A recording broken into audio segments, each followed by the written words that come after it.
അന്ന് കൃത്യമായി പറഞ്ഞാൽ ഫെബ്രുവരി 13, 2024. ആ ഡേറ്റിൻ്റെ പ്രത്യേകത നിങ്ങൾക്ക് എല്ലാവർക്കും അറിയാം. പിറ്റേ ദിവസം വാലന്റൈൻസ് ഡേ ആണ്, അതായത് ഫെബ്രുവരി 14. അന്നത്തെ ദിവസം കമിതാക്കൾക്ക് വളരെ പ്രത്യേകതക്കുള്ളൊരു ദിവസമാണല്ലേ. ഗിഫ്റ്റുകൾ എക്സ്ചേഞ്ച് ചെയ്യുക, ലവേഴ്സിനായിട്ട് വേറെ എവിടെയെങ്കിലും കറങ്ങാൻ പോവുക, അതുപോലുള്ള ഒരുപാടധികം കാര്യങ്ങൾ ചെയ്യും. ഇനിയിപ്പോൾ പ്രപ്പോസ് ചെയ്യാൻ ഉദ്ദേശിക്കുന്ന ആളുകളാണെന്നുണ്ടെങ്കിൽ തന്നെ ലോകമെമ്പാടും ആ ഒരു ദിവസം പ്രപ്പോസ് ചെയ്യാനായിട്ട് തിരഞ്ഞെടുക്കും. അങ്ങനെ എന്താ പറയുക, പ്രണയിക്കുന്നവർക്കിടയിൽ ഒരുപാടധികം പ്രത്യേകതകളുള്ള ഒരു ദിവസമാണ് വാലന്റൈൻസ് ഡേ. ചുരുക്കം പറഞ്ഞു കഴിഞ്ഞിട്ടുണ്ടെങ്കിൽ ഒരുപാടധികം ആളുകൾ സെലിബ്രേറ്റ് ചെയ്യുന്ന ഒരു ദിവസമാണ് ആ വാലന്റൈൻസ് ഡേ എന്ന് പറയുന്നത്. എന്നാൽ ഫെബ്രുവരി 13, 2024 ഗൗരവ് എന്ന് പറയുന്ന ഒരു 22-23 വയസ്സ് പ്രായമുള്ള ഒരു പയ്യൻ ആത്മഹത്യ ചെയ്യുകയാണ് ഉണ്ടായത്. എന്തിനാണ് താൻ സൂയിസൈഡ് ചെയ്യുന്നതെന്ന് പറഞ്ഞിട്ടായിരുന്നു ആ ഒരു പയ്യൻ സൂയിസൈഡ് ചെയ്തത്. ഏകദേശം 4 വർഷത്തോളമായിട്ട് പ്രേമിക്കുന്ന പെൺകുട്ടി തന്നെ ചതിച്ചെന്നും അതുപോലെ തന്നെ ടോർച്ചർ ചെയ്തെന്നും അതുപോലെ തന്നെ ഇല്ലാത്ത കേസിൽ കൊടുക്കുമെന്നൊക്കെ പറഞ്ഞ് ഭീഷണിപ്പെടുത്തിയെന്നൊക്കെ പറഞ്ഞിട്ടായിരുന്നു ആ ഒരു പയ്യൻ ആ കൃത്യം ചെയ്തത്.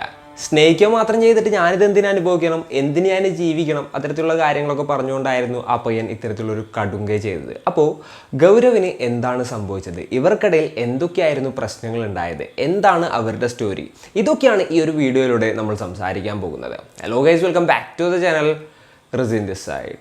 എന്നത്തെയും പോലെ ഛത്തീസ്ഗഡിലെ ബിലായ് സിറ്റി പോലീസ് സ്റ്റേഷനിൽ നിന്ന് പോലീസുകാർ ഫെബ്രുവരി 13 ഈവനിങ്ങും സാധാരണഗതിയിലുള്ള പെട്രോളിങ്ങിന് ഇറങ്ങിയായിരുന്നു. അപ്പോൾ ആ ഒരു ജീപ്പ് ഇങ്ങനെ പോയിക്കൊണ്ടിരിക്കുന്നതിൻ്റെ ഇടയിൽ വാക്കി ടോക്കിയിൽ അവർക്ക് ഒരു മെസ്സേജ് വരികയാണ്. അതായത് റെയിൽവേ ട്രാക്കിൽ ഒരു ബോഡി കിടക്കുന്നുണ്ട്, അവിടെ പോയിട്ട് സിറ്റുവേഷൻ അണ്ടർ കൺട്രോളിലാക്കാൻ പറഞ്ഞിട്ടുള്ള ഒരു മെസ്സേജ് ആയിരുന്നു അത്. അപ്പോൾ ആ ഒരു ജീപ്പാണെന്നുണ്ടെങ്കിൽ ആ റെയിൽവേ ട്രാക്കിന് അടുത്തൂടെ ആയിരുന്നു പോയിക്കൊണ്ടിരുന്നിരുന്നത്. അപ്പോൾ അവർ എവിടെയാണോ ആ ഒരു ബോഡി കിടന്നിരുന്നത് ആ ഒരു സ്ഥലം ലക്ഷ്യമാക്കിയിട്ട് ഇങ്ങനെ പോയിക്കൊണ്ടിരിക്കുകയായിരുന്നു. അപ്പോൾ ഒരു സ്ഥലത്ത് ഇതേപോലെ തന്നെ ആൾക്കൂട്ടമൊക്കെ കണ്ടു. അപ്പോൾ പോലീസുകാരിറങ്ങി നേരെ അങ്ങോട്ട് പോയപ്പോൾ അവിടെ ഒരു ബോഡി കിടക്കുന്നുണ്ട്, ചുറ്റും ആളുകൾ കൂടി നിൽക്കുന്നുണ്ട്. അങ്ങനെ അവർ സിറ്റുവേഷനൊക്കെ അണ്ടർ കൺട്രോളിലാക്കി. അപ്പോഴത്തേനും ഫോറൻസിക് ടീമും മറ്റുമൊക്കെ വന്നു. ഏകദേശം ഒരു 10-20 മിനിറ്റൊക്കെ കഴിഞ്ഞപ്പോഴത്തേനും പോലീസുകാർ നോക്കുമ്പോൾ ഐഡിയും കാര്യങ്ങളൊക്കെ ആ ഒരു പയ്യൻ്റെ അടുത്ത് തന്നെ ഉണ്ടായിരുന്നു. പേര് ഗൗരവ് എന്നായിരുന്നു. അപ്പോൾ ഈ പയ്യൻ്റെ റിലേറ്റീവ്സിനെ മറ്റുമൊക്കെ വിവരം അറിയിക്കുകയാണ്. ബോഡി അവിടെ നിന്ന് റിക്കവർ ചെയ്തിട്ട് ഓട്ടോപ്സിക്ക് മറ്റും വേണ്ടിയിട്ട് ഗവൺമെൻറ് ഹോസ്പിറ്റലിലോട്ട് അയക്കുകയും ചെയ്തു. അങ്ങനെ ബാക്കി പ്രൊസീജിയേഴ്സും പോലീസുകാർ സ്റ്റാർട്ട് ചെയ്യാണ്. ഇതൊരു കൊലപാതകമാണോ അല്ലാന്നുണ്ടെങ്കിൽ ഇതൊരു ആത്മഹത്യ തന്നെയാണോ തുടങ്ങിയിട്ടുള്ള അന്വേഷണങ്ങളൊക്കെ അവരിങ്ങനെ നടത്തുന്നുണ്ടായിരുന്നു. ഗൗരവിൻ്റെ പാരൻസ് ഇതേപോലെ തന്നെ ആ ഒരു ഹോസ്പിറ്റലിലോട്ട് എത്തി ആ ഒരു ബോഡി കണ്ട് പൊട്ടിക്കരയുന്ന ഒരു സിറ്റുവേഷനിലോട്ടാണ് കാര്യങ്ങൾ എത്തിയത്. അപ്പോൾ ഈ പോലീസുകാർ ഗൗരവിൻ്റെ പാരൻസിനോട് ചോദിച്ചു, ഇത് നിങ്ങൾക്ക് ആരെങ്കിലും സംശയമുണ്ടോ, ഇതൊരു കൊലപാതകമാണോ ആത്മഹത്യയാണോ തുടങ്ങിയിട്ടുള്ള കാര്യങ്ങളൊക്കെ ചോദിച്ചപ്പോൾ എൻ്റെ മകൻ തന്നെയാണ് ആത്മഹത്യ ചെയ്തത് എന്നുള്ളൊരു രീതിയിൽ അവർ പറയാണ്. അതേപോലെ തന്നെ എൻ്റെ മോൻ മരിച്ചു, എൻ്റെ മോൻ ആത്മഹത്യ ചെയ്തു, അത്തരത്തിൽ ഇങ്ങനെ അവർ പറയുന്നത് കേട്ടപ്പോൾ പോലീസിന് തന്നെ വേറെ രീതിയിലുള്ളൊരു സംശയം തോന്നുകയാണ്. അതായത് അവർ വിളിച്ചിട്ട് പറഞ്ഞതാണ് ഈ ഒരു പയ്യൻ ഇതേപോലെ തന്നെ മരിച്ചടക്കുന്നുണ്ട് എന്നുള്ളത്. അപ്പോൾ ഇവർക്ക് എങ്ങനെ അറിയാമത് ആത്മഹത്യ തന്നെയാണ് എന്നുള്ളൊരു രീതിയിലും പോലീസുകാരിങ്ങനെ ചിന്തിക്കാനായിട്ട് തുടങ്ങി. എന്നാൽ വളരെ പെട്ടെന്ന് തന്നെ പോലീസിന് അതിനുള്ളൊരു ഉത്തരം ലഭിക്കുകയായിരുന്നു. ആ ഉത്തരം ഒരു ഇൻസ്റ്റഗ്രാം വീഡിയോ ആയിരുന്നു. ആ ഒരു വീഡിയോ പോസ്റ്റ് ചെയ്തിട്ടായിരുന്നു ഗൗരവ് ആത്മഹത്യ ചെയ്തത്. അപ്പോൾ എന്തിനാണ് താൻ ഇത്തരത്തിലുള്ളൊരു കാര്യം ചെയ്തു തുടങ്ങിയിട്ടുള്ള എല്ലാം തന്നെ ആ ഒരു വീഡിയോയിൽ ഉണ്ടായിരുന്നു. ഗൗരവിന് 22 വയസ്സായിരുന്നു പ്രായം. സ്കൂളിലും കോളേജിലൊക്കെ അത്യാവശ്യം എവറേജ് ആയിട്ടൊക്കെ പഠിച്ചിരുന്ന ഒരു പയ്യനായിരുന്നു. ഡേ സ്കോളറായിട്ടായിരുന്നു സ്കൂളിലും അതുപോലെ തന്നെ കോളേജിലൊക്കെ പോയി വന്നിട്ടുണ്ടായിരുന്നത്. ഡിഗ്രി ഒക്കെ കഴിഞ്ഞിട്ട് MBA പഠിച്ചുകൊണ്ടിരിക്കുകയായിരുന്നു. ശ്രീശങ്കരാചാര്യ കോളേജിലായിരുന്നു MBA പഠിച്ചുകൊണ്ടിരുന്നിരുന്നത്. അപ്പോൾ ഈ ഒരു പയ്യൻ്റെ കാര്യം പറയുകയാണെന്നുണ്ടെങ്കിൽ ഡിഗ്രിക്ക് ഫസ്റ്റ് ഇയറിൽ പഠിക്കുമ്പോൾ തന്നെ എല്ലാവരെയും പോലെ പ്രണയിക്കണം എന്നുള്ളൊരു ആഗ്രഹവും ഈ ഒരു പയ്യൻ്റെ ഉള്ളിൽ ഉണ്ടാവുകയാണ്. ഫസ്റ്റ് ഇയറിൽ വെച്ച് തന്നെ അതുപോലെ തന്നെ ഒരു ലവറിനെ ആ ഒരു പയ്യന് ലഭിക്കുകയുണ്ടായി. ഹൂമ എന്നായിരുന്നു ആ ഒരു പെൺകുട്ടിയുടെ പേര്. സ്റ്റാർട്ടിങ്ങിൽ ഇവർ നല്ല ഫ്രണ്ട്സ് ആയിരുന്നു, പിന്നീട് പതിയെ ലവേഴ്സായിട്ട് മാറുകയായിരുന്നു. അങ്ങനെ 1-2 വർഷം വലിയ പ്രശ്നങ്ങളോ കാര്യങ്ങളോ ഒന്നും ഇല്ലാതെ ഇവരുടെ റിലേഷൻഷിപ്പ് ഇങ്ങനെ മുന്നോട്ട് പോവുകയാണ്. എന്നാൽ സെക്കൻഡ് ഇയർ ആ ഒരു ടൈമിൽ എന്താ ഒരു കാര്യം സംഭവിച്ചതെന്ന് വെച്ച് കഴിഞ്ഞിട്ടുണ്ടെങ്കിൽ ഗൗരവ് എങ്ങനെയൊക്കെയോ ഈ ഒരു പെൺകുട്ടിയുടെ ബ്രൗസ് ഹിസ്റ്ററി നോക്കുകയാണ് ഉണ്ടായത്. അപ്പോൾ ഒരുപാടധികം പോൺ ഈ ഒരു പെൺകുട്ടി കാണുന്നതായിട്ട് ഗൗരവിൻ്റെ ശ്രദ്ധയിൽ വിടുകയാണ്. അപ്പോൾ എന്താണിത് തുടങ്ങിയിട്ടുള്ള കാര്യങ്ങളൊക്കെ ചോദിക്കുകയാണ്. അപ്പോൾ തികച്ചും നോർമലായിട്ടുള്ളൊരു കാര്യമായിട്ട് തന്നെയാണ് ഗൗരവ് അതിനെ എടുത്തത്. എന്നാൽ ഇത് ഒരു ദിവസത്തെ കാര്യമായിരുന്നില്ല. ആ ഒരു പെൺകുട്ടി സ്ഥിരമായിട്ട് ഡെയിലി ഇത്തരത്തിലുള്ള വീഡിയോസ് കാണുകയാണ്. അത് ഇതേപോലെ തന്നെ ഗൗരവ് അറിയുകയാണ്. അപ്പോൾ ഗൗരവ് ഇതേപോലെ തന്നെ പറഞ്ഞു, നീ ഇങ്ങനത്തെ വീഡിയോസ് കാണുന്നതുകൊണ്ടൊന്നും കുഴപ്പമില്ല, നമ്മളുടെ ഒരു ഏജിൽ എല്ലാവരും കാണുന്നതൊക്കെ തന്നെയാണ്. എന്നാലും നിൻ്റെ ഈ പോക്ക് കണ്ടിട്ട് എനിക്ക് പേടിയാവുന്നുണ്ട്, ഇത് കുറച്ച് ഓവർ ആവുന്നുണ്ടോ എന്നുള്ളൊരു സംശയമുണ്ട് തുടങ്ങിയിട്ടുള്ള കൺസേൺസ് തന്നെ ലവറിൻ്റെ അടുത്ത് ഈ ഒരു ഗൗരവ് പറയുകയാണ് ഉണ്ടായത്. എന്നാൽ ഹൂമ അതൊന്നും തന്നെ കാര്യമാക്കിയില്ല. ഇത്രയൊക്കെ ആയിട്ടും ഗൗരവ് ഇത് വലിയ കാര്യമാക്കിയില്ല. എന്തെങ്കിലുമൊക്കെ ആവട്ടെ എന്ന് വിചാരിച്ചെങ്കിൽ വിടാണ്ടായത്. അവരും പ്രായപൂർത്തിയായിട്ടുള്ളൊരു സ്ത്രീയാണ്, അവർക്ക് അവരുടേതായിട്ടുള്ള ഇഷ്ടങ്ങളുണ്ട് തുടങ്ങിയിട്ടുള്ള മൈൻഡ് സെറ്റ് ആയിരുന്നു ഗൗരവിനുണ്ടായത്. എന്നാൽ ഹൂമയുടെ കാര്യം പറയുകയാണെന്നുണ്ടെങ്കിൽ ഇത്തരത്തിലുള്ള വീഡിയോസും മറ്റൊക്കെ കണ്ടിട്ട് തനിക്കും ഇതുപോലൊക്കെ ചെയ്യണം, അതായത് ഇത്തരത്തിലുള്ള കാര്യങ്ങളൊക്കെ എക്സ്പീരിയൻസ് ചെയ്യണം എന്നുള്ളൊരു മൈൻഡിലോട്ട് ആ ഒരു പെൺകുട്ടി പോവുകയാണ്. അതായത് ഗൗരവിനെ കൂടാതെ തനിക്ക് ഇനിയും പാർട്ട്നേഴ്സ് വേണം എന്നുള്ളൊരു ചിന്തയിലോട്ട് ആ ഒരു പെൺകുട്ടി പോകുന്നൊരു സാഹചര്യമാണ് ഉണ്ടായത്. അങ്ങനെ ഹൂമ പല പയ്യന്മാരുമായിട്ട് ഫ്ലേർട്ട് ചെയ്യാനായിട്ട് തുടങ്ങി. പിന്നെ ആ പയ്യന്മാരുമായിട്ട് തിയേറ്ററിൽ പോയിട്ട് തിയേറ്ററിൽ വെച്ച് കാണിക്കാൻ പറ്റാവുന്നെല്ലാം കാണിക്കാനായിട്ട് തുടങ്ങി. നൈറ്റിൽ കമ്പൈൻ സ്റ്റഡി എന്ന് പറഞ്ഞ് പല പയ്യന്മാരുടെ റൂമിലോട്ടൊക്കെ പോകാനായിട്ട് തുടങ്ങുകയാണ്. ചുരുക്കം പറഞ്ഞു കഴിഞ്ഞാൽ ഹൂമ ആ ഒരു വീഡിയോയിൽ കണ്ടിട്ട് താൻ ആഗ്രഹിക്കുന്നത് പോലൊക്കെ തന്നെ ചെയ്യാനായിട്ട് തുടങ്ങി. അങ്ങനെ അത് കൊണ്ടുപോകുന്നതിൻ്റെ ഇടയിൽ ഏകദേശം 6 മാസമൊക്കെ കഴിഞ്ഞപ്പോൾ ഇത് ഗൗരവിൻ്റെ കണ്ണിൽ പെടുകയാണ് ഉണ്ടായത്. അതായത് ഗൗരവ് ഒരു പടത്തിന് കയറിയതായിരുന്നു. ആ തിയേറ്ററിൽ ഹൂമയും വേറൊരു പയ്യനും പടത്തിന് വന്നിരിക്കുകയായിരുന്നു. അവർ രണ്ടുപേരും കോർണറിലൊരു സീറ്റിൽ പോയിട്ട് ഇരുന്ന് ചെയ്യുന്ന കാര്യങ്ങളെല്ലാം തന്നെ ഗൗരവ് നോട്ടീസ് ചെയ്യാണ്. അതിനുശേഷം പിറ്റേ ദിവസം കോളേജിൽ പോയിട്ട് പ്രശ്നം ഉണ്ടാക്കി. അങ്ങനെ വന്നപ്പോൾ ഹൂമ പറ്റിപ്പോയി സോറി തുടങ്ങിയിട്ടുള്ള കാര്യങ്ങളൊക്കെ പറഞ്ഞു. അപ്പോൾ ഗൗരവ് ഓക്കെ ക്ഷമിച്ചു, ആദ്യമായിട്ടല്ലേ, ഇനിയിപ്പോൾ ഇങ്ങനെയൊന്നും ഉണ്ടാകരുത് എന്നുള്ള രീതിയിൽ പറയുകയാണ്. എന്നാൽ ഹൂമ അവിടെ കൊണ്ടൊന്നും നിർത്തിയില്ല. അത് ആദ്യത്തേത് മാത്രമായിരുന്നു. അതിനുശേഷം പിന്നെയും അതായത് ഒരുപാടധികം തവണ ഗൗരവ് എന്താ പറയുക ഇത്തരത്തിലുള്ള ഈ ഹൂമയുടെ പല പയ്യന്മാരുമായിട്ടുള്ള ബന്ധം അറിയുന്നൊരു സിറ്റുവേഷനിലോട്ടാണ് കാര്യങ്ങൾ എത്തിയത്. പറയുന്നത് എന്താണെന്ന് വെച്ച് കഴിഞ്ഞിട്ടുണ്ടെങ്കിൽ ഹൂമക്ക് ഇതുപോലെ തന്നെ 10ലേറെ പയ്യന്മാരുമായിട്ട് ബന്ധം ഉണ്ടായിരുന്നതായിട്ടാണ് കേട്ടോ. അപ്പോൾ ഗൗരവിൻ്റെ ഒരു ഇത് പറയാന്നുണ്ടെങ്കിൽ മൂപ്പര് എല്ലാം ക്ഷമിക്കും. അതായത് എന്തായാലും തനിക്കിഷ്ടമുള്ള പെൺകുട്ടിയാണ്, ആ പെൺകുട്ടിയുടെ കൂടെ ജീവിക്കേണ്ടതാണ് തുടങ്ങിയിട്ടുള്ള കാര്യങ്ങളൊക്കെ ആലോചിച്ചുകൊണ്ട് ഈ ഒരു പയ്യൻ എല്ലാം ക്ഷമിക്കുന്നൊരു സിറ്റുവേഷനിലോട്ടാണ് കാര്യങ്ങൾ എത്തിയത്. എന്നാൽ ഈ ഒരു സ്വഭാവം ഹൂമക്ക് ഒരു അഡ്വാൻറ്റേജ് ആയിട്ട് ഉണ്ടാവുകയാണ്. അതായത് എന്തൊക്കെ തന്നെ ഞാൻ ചെയ്തു വന്നിട്ടുണ്ടെങ്കിലും ഗൗരവ് ക്ഷമിച്ചോളും എന്നുള്ളൊരു ചിന്ത മൂപ്പർക്ക് ഉണ്ടായപ്പോൾ ഇതൊരു എന്താ പറയുക ശീലാക്കുന്നൊരു സിറ്റുവേഷനിലോട്ട് കാര്യങ്ങളെത്തി. അങ്ങനെ ഇരിക്കുക അവരുടെ ഡിഗ്രി കഴിഞ്ഞപ്പോൾ ശ്രീശങ്കരാചാര്യ കോളേജിൽ MBAക്ക് ഈ പയ്യന് സീറ്റ് കിട്ടുകയാണ്. എന്നാൽ ഹൂമക്ക് സീറ്റും കാര്യങ്ങളും അവിടെ കിട്ടിയില്ല. വേറൊരു കോളേജിലായിരുന്നു സീറ്റ് കിട്ടിയത്. ഇത് ഹൂമക്ക് വീണ്ടും അഡ്വാൻറ്റേജ് ആയിട്ട് മാറുകയാണ്. ആദ്യം ഒരേ കോളേജിലായിരുന്നു, എന്നിട്ടായിരുന്നു ഇത്തരത്തിലുള്ള കാര്യങ്ങളൊക്കെ ചെയ്തിരുന്നത്. ഇപ്പോൾ വേറെ കോളേജിലാണ്. സോ ഇനിയിപ്പോൾ മൂപ്പരുടെ ശല്യവും കാര്യങ്ങളൊന്നുമില്ല, അതുകൊണ്ട് തന്നെ തനിക്ക് ഇഷ്ടമുള്ള കാര്യങ്ങൾ ചെയ്യാം എന്നുള്ളൊരു മൈൻഡ് സെറ്റിലോട്ട് ഹൂമ എത്തുകയാണ് ഉണ്ടായത്.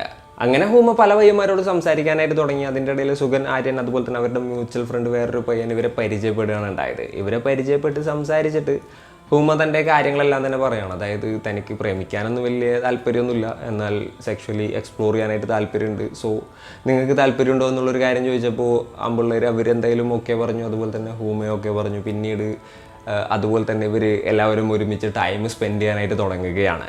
അതിനുശേഷം ഇടയ്ക്കിടയ്ക്ക് ഹൂമ ആ പയ്യന്മാരുടെ മുറിയിലോട്ട് പോകാറുണ്ടായിരുന്നു. എന്നാൽ ഇതും ഗൗരവ് അറിയുന്നൊരു സിറ്റുവേഷനിലോട്ടാണ് കാര്യങ്ങൾ എത്തിയത്. അതായത് ഒരു ദിവസം ഈ പെൺകുട്ടി ആ 2 പയ്യന്മാരുടെ കൂടെ ഒരുമിച്ച് സിനിമയ്ക്ക് വന്നു. എന്നിട്ട് അവരൊരു കോർണർ സീറ്റിൽ പോയിരുന്നു. ഈ പെൺകുട്ടി നടുക്കിരുന്നിട്ട് 2 പേരുടെ കൈ പിടിച്ചിരുന്നു. ഇതെല്ലാം തന്നെ ഗൗരവ് കാണുന്നുണ്ടായിരുന്നു. ആളുടെ ഫ്രണ്ട്സിൻ്റെ കൂടെ ഫിലിമിന് വന്നിരിക്കുകയായിരുന്നു. അപ്പോൾ ഇത്തരത്തിലുള്ള കാര്യങ്ങളൊക്കെ കണ്ടപ്പോൾ ഗൗരവിന് ഏകദേശം കാര്യങ്ങളുടെ കടപ്പോശം മനസ്സിലായി. മുന്നുള്ളതിനെക്കാട്ടിലും എക്സ്ട്രീം ആയിട്ടുള്ളൊരു ലെവലിലോട്ട് തൻ്റെ ഗേൾ ഫ്രണ്ട് പോയി എന്നുള്ളൊരു കാര്യം ആ ഒരു പയ്യൻ തിരിച്ചറിയുകയാണ്. അങ്ങനെ നെക്സ്റ്റ് ഡേ ഗൗരവും ഹൂമയും കാണുകയാണ് ഉണ്ടായത്. കണ്ട ആ ഒരു നിമിഷം തന്നെ ഗൗരവ് ഹൂമയുടെ മുഖത്ത് ആഞ്ഞടിക്കാനായിട്ട് തുടങ്ങി. അപ്പോൾ കണ്ണിൻ്റെ മുകളിൽ ചെറുതായിട്ട് പൊട്ടിയിട്ട് ചോര വന്നിട്ടുണ്ടായിരുന്നു. അപ്പോൾ അങ്ങനെയൊക്കെയായിരുന്നു കാര്യങ്ങൾ. അതായത് അത്രത്തോളം ദേഷ്യം ഗൗരവിനുണ്ടായിരുന്നു. അപ്പോൾ ആ സമയത്ത് ഇവർ തമ്മിൽ വീണ്ടും പ്രശ്നങ്ങളും കാര്യങ്ങളൊക്കെ ഉണ്ടായി. ഹൂമ പറഞ്ഞു ഇനി നമ്മൾ തമ്മിൽ യാതൊരു ബന്ധവും ഇല്ല, നമുക്ക് ബ്രേക്കപ്പ് ചെയ്യാൻ തുടങ്ങിയിട്ടുള്ള കാര്യങ്ങളൊക്കെ പറഞ്ഞ് അവിടെ നിന്ന് പോവുകയാണ്. അപ്പോൾ ഹൂമ ഈ വിവരം വീട്ടിലും പറഞ്ഞു. അതായത് എനിക്കൊരു ബോയ് ഫ്രണ്ട് ഉണ്ടായിരുന്നു, മൂപ്പരാണ് എന്നെ അടിച്ചത്, അതുകൊണ്ടാണ് ഇങ്ങനെ പൊട്ടിയത്, അതുകൊണ്ട് ഞങ്ങൾ തമ്മിൽ ബ്രേക്കപ്പ് ആയി, അങ്ങനെയുള്ള കാര്യങ്ങളെല്ലാം തന്നെ പറയുകയാണ്. അപ്പോൾ ഈ ഒരു പയ്യനെക്കുറിച്ച് ഇങ്ങനെ വീട്ടിലും അറിയായിരുന്നു. അതിനുശേഷം എന്താ സംഭവിച്ചതെന്ന് വെച്ച് കഴിഞ്ഞിട്ടുണ്ടെങ്കിൽ ഗൗരവ് വീണ്ടും സോറി പറഞ്ഞ് ഹൂമയുടെ പിന്നാലെ നടക്കുകയാണ്. അവസാനം ഹൂമ ഓക്കെ പറഞ്ഞു, ഇവർ വീണ്ടും പാച്ചപ്പായി. എന്നാൽ ഇവർ പാച്ചപ്പായ കാര്യം ഫാമിലിയുടെ അടുത്ത് പറഞ്ഞിട്ടുണ്ടായിരുന്നില്ല. ഇവർ രണ്ടുപേരും ഒരു ദിവസം പെട്രോൾ പമ്പിൽ പെട്രോൾ അടിക്കാൻ നിൽക്കുന്ന ആ ഒരു സമയത്ത് ഈ ഫാമിലി ഉള്ള ആളുകളുണ്ടല്ലോ, ഈ ഹൂമയുടെ ഫാമിലി മെമ്പേഴ്സ്, അവരും ആ ഒരു പെട്രോൾ പമ്പിൽ വരുന്നൊരു സിറ്റുവേഷനാണ് ഉണ്ടായത്. അവരെ കണ്ടില്ല എന്നുണ്ടെങ്കിലും ഇവരെ കണ്ടു. അങ്ങനെ ഹൂമയുടെ അടുത്ത് ഇവർ ചോദിക്കുകയാണ്, നീ എല്ലാവരും പയ്യനായിട്ട് ബ്രേക്കപ്പ് ആയി എന്ന് പറഞ്ഞത്, പിന്നെ എന്താണ് വീണ്ടും ആ ഒരു പയ്യൻ്റെ ഒപ്പം കണ്ടത് എന്ന കാര്യം ചോദിക്കുകയാണ് ഉണ്ടായത്.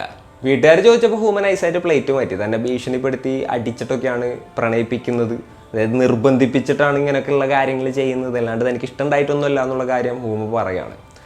അപ്പോൾ ഹൂമയുടെ സിസ്റ്ററായിട്ടുള്ള ഫിസ ആളുടെ ബോയ് ഫ്രണ്ട് ആയിട്ടുള്ള മസറിനെ വിളിക്കുകയാണ് ഉണ്ടായത്. എന്നിട്ട് എന്തൊക്കെയാണെന്നുണ്ടെങ്കിലും ഗൗരവിൻ്റെ കാര്യത്തിൽ ഒരു തീരുമാനമാക്കണം എന്നുള്ളത് ആളുടെ അടുത്ത് പറഞ്ഞു. അങ്ങനെ ഇവർ 3 പേരും കൂടെ പ്ലാൻ ചെയ്യുകയാണ്. അതിനുശേഷം ഈ ഹൂമ എന്താ ചെയ്തതെന്ന് വെച്ച് കഴിഞ്ഞിട്ടുണ്ടെങ്കിൽ ഗൗരവിനെ ഒരു സ്ഥലത്തോട്ട് വിളിച്ചു വരുത്തി. ആ ഒരു സ്ഥലത്ത് മസറും ഫിസയും അതുപോലെ തന്നെ ഈ ഹൂമയും ഉണ്ടായിരുന്നു. ഇവർ 3 പേരും കൂടെ ഗൗരവിനെ ഭീഷണിപ്പെടുത്തുകയാണ്. ഭീഷണിപ്പെടുത്തിയത് പോരാത്തതിന് ഈ എന്താ പറയുക ഹൂമയുടെ സിസ്റ്ററിൻ്റെ ബോയ് ഫ്രണ്ട് ഗൗരവിനെ അടിക്കുകയും ചെയ്തു.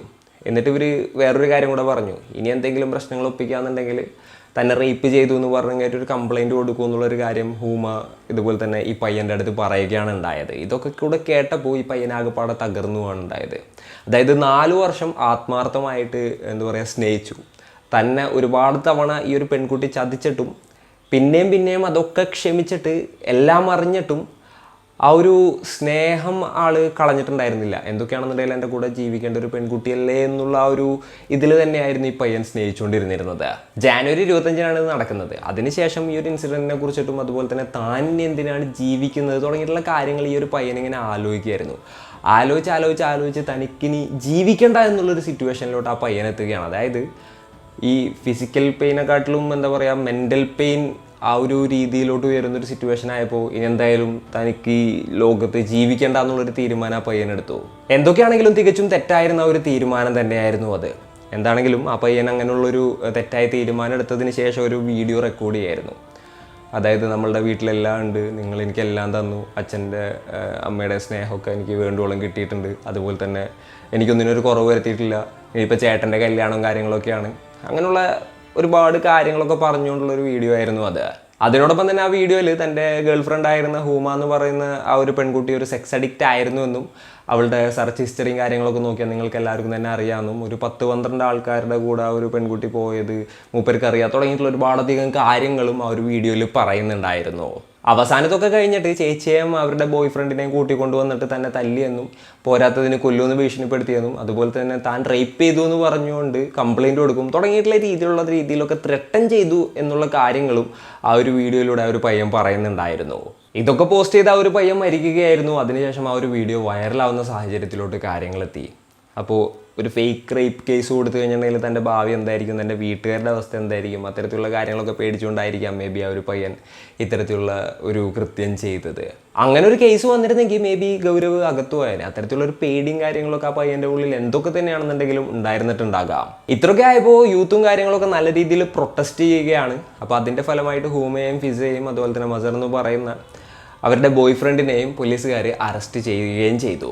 കേസ് നടന്നുകൊണ്ടിരിക്കുകയാണ്. കേസ് എത്ര നാൾ നടക്കും, ഇവർക്ക് ശിക്ഷ കിട്ടുമോ, ഇവരെ വെറുതെ വിടുമോ, എന്തൊക്കെയായിരിക്കും ഇതിൻ്റെ ബാക്കി നടക്കുക തുടങ്ങിയിട്ടുള്ള കാര്യങ്ങളെല്ലാം തന്നെ നമ്മൾ കണ്ടറിയുക തന്നെ വേണം. എന്തൊക്കെയാണെന്നുണ്ടെങ്കിലും ആ ഒരു കേസും കാര്യങ്ങളൊക്കെ കഴിയാൻ പല വർഷങ്ങൾ ഇനി എടുത്തേക്കാം അല്ലേ. അപ്പോൾ ഇന്നത്തെ ഒരു വീഡിയോയിൽ ഇത്രയൊക്കെ തന്നെയാണ് പറയാനുള്ളത്. അപ്പോൾ ഈ ഒരു സ്റ്റോറി കേട്ടപ്പോൾ നിങ്ങൾക്ക് എന്താണ് തോന്നിയത്, നിങ്ങളുടെ തോട്ട്സും മറ്റും എന്തൊക്കെയാണെന്നുണ്ടെങ്കിലും താഴെ കമൻറ്റുകളായിട്ട് രേഖപ്പെടുത്തുക. And it's me Razin signing off. Peace, stay peaceful guys, stay safe.